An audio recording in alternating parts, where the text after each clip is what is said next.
Hello everyone, welcome to my channel. My name is Andrew. The customer is always right. Are they though? Are they in today's day and age?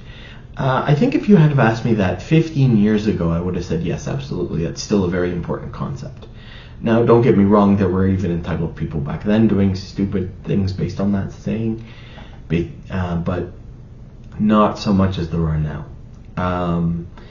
And unfortunately, because of it, it can actually, because of the entitlement and the level of entitlement in people today and them using that phrase, I don't think that phrase created their entitlement. I just think that because they're entitled, they use whatever they can to get any advantage they can. So I think that combination, unfortunately, has in some cases created some very toxic workplace environments for staff members, because unfortunately their supervisors or their managers are throwing them under the bus instead of realizing that the customer is sometimes a moron and just, you know, unfortunately that can be problematic. So what I think we should do, I think I'm going to suggest a change to that phrase, the customer is always right. I'm going to add something to the end of it, but I'll talk about that at the end of the video. So, I mean, we've all seen videos online. I'm sure if you've watched any Karen video, there's entitled customers. I want to speak to the manager. I mean, I've been in a couple situations. I was at a really nice steakhouse not that long ago, actually, and a couple came in, and the gentleman ordered the most expensive steak on the menu, and then after eating all of it but like a couple bites, so he gets a steak like this big, and then he leaves like that much of the steak, complains to the waitress that it wasn't prepared properly, and so he wants it off the check because he didn't like how it tasted. Buddy, if you didn't like how it tasted, why did you eat 95% of the steak?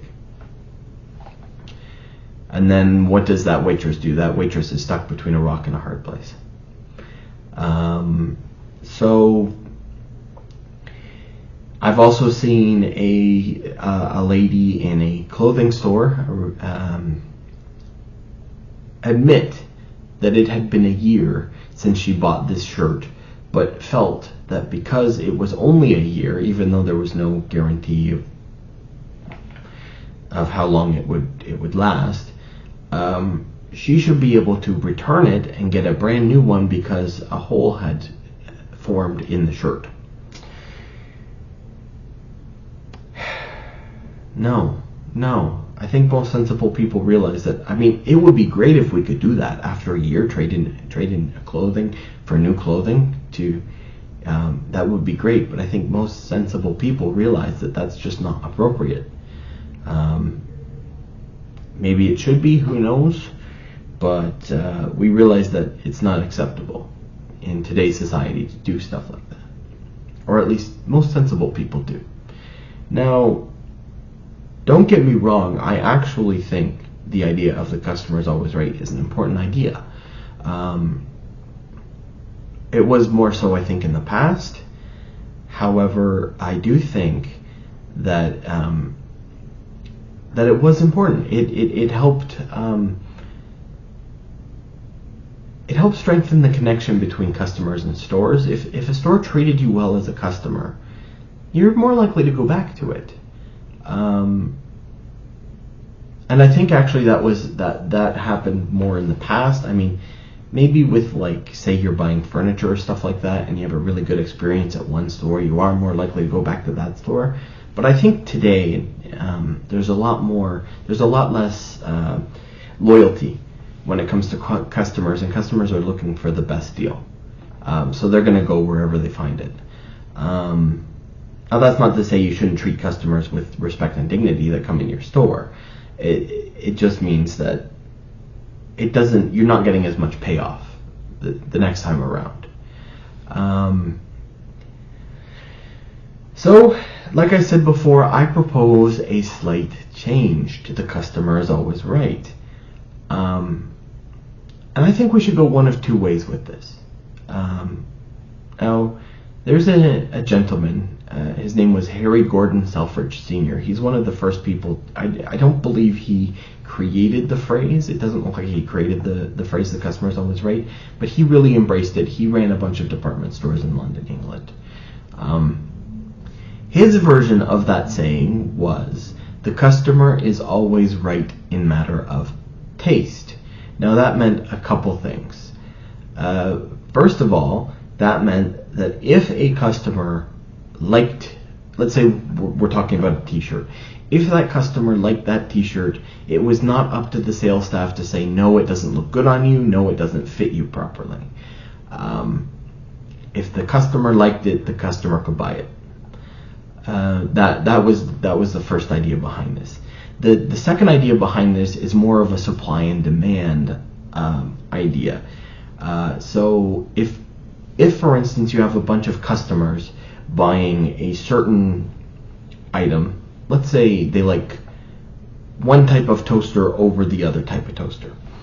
So that popular toaster, if people are always looking for that popular toaster, what you should do is you should reduce the amount of stock of the other toaster and increase the stock of that toaster that everyone likes. That way you generally will get more sales of that one type. Another way of looking at this is, let's say a baker makes 10 chocolate cakes and 10 vanilla cakes, but the 10 chocolate cakes always sell out and maybe 1 or 2 vanilla cakes sell. Instead of wasting his money and continuing making 10 vanilla cakes, he should make more of the chocolate cake with his time. That way they're more likely to sell and he makes more money. It's what the customer wants. So that could be one way we go, and that points out that yes, the customer is always right in matter of tastes. However, that doesn't mean the customer is always right. People are taking that saying, the customer is always right, way too literally. So we need to change that, like I said.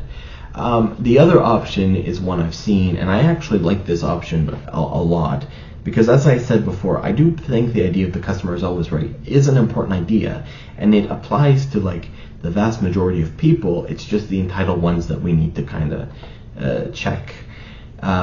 So here's my suggestion, and this is the one I would go with. The customer is always right until they demonstrate that they are wrong. At which point, I mean, look at the two examples I used. The gentleman would be very wrong in that situation. He ate the steak. It's not like he didn't like the steak. He ate it. He just wanted a free steak. So he would be wrong, and then they wouldn't have to bend to his will. Same with the lady trying to return the shirt. There's no guarantee how long that shirt will last. Once you start using it, that's your responsibility. She demonstrated that she was very wrong in that circumstance as well. So I think that's what we need to do. I think we need to add that. The customer is always right until they demonstrate they are wrong. And that takes care of the entitled people immediately, because they are very good at demonstrating how wrong they are. But that's it for this video. Next week I'm going to have a special guest. So the first video next week is just going to be an introduction of that individual, who they are, why they're here, and then we'll continue on after that with our entitlement series. So I hope you have a good day, and I'll see you in the next one. Bye-bye.